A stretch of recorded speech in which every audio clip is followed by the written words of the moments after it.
कारगुजार सदर BRS वो रुकन असेंबली सिलसिला के तारक रामाराव ने नेशनल अवार्ड याफ्ता अदाकार अल्लू अर्जुन की गिरफ्तारी पर कांग्रेस हुकूमत को शदीद हदफ तनकीद बनाया और इस कार्रवाई को बरसर इख्तिदार अफराद के जरिए अदम तहफ़्फ़ुज़ पैदा करने की इंतहा करार दिया।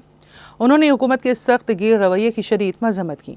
उन्होंने कहा कि हैदराबाद के संधिया थिएटर में हाल ही में भगदड़ के वाक़े के लिए रास्ते तौर पर जिम्मेदार ना होने के बावजूद अदाकार के साथ एक आम मुजरिम जैसा सलूक किया गया। केटिया ने कहा कि मैं भगदड़ के मुतासरीन के साथ मुकम्मल हमदर्दी रखता हूँ, लेकिन यहाँ वाकई कसूर किसका है। उन्होंने कहा कि हुकूमत को अदाकार के खिलाफ ताज़ीरी कार्रवाई का सहारा लेने के बजाय खुद का मुहासिबा करना चाहिए। उन्होंने पुरजोर अंदाज में कहा कि अल्लू अर्जुन के साथ नारवा सलूक नामुनासिब है, खुसूसियत के साथ एक ऐसे मामले में जिससे बराह रास्त उनका कोई ताल्लुक़ नहीं है।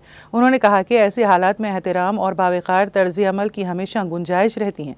के तारक रामाराव ने चीफ मिनिस्टर रेवंत रेड्डी पर तंज किया और इस्तदलाल पेश किया कि क्या हाइड्रा के खौफ से हैदराबाद में 2 मासूम अफराद की मौत के लिए चीफ मिनिस्टर को जवाबदेह होना चाहिए।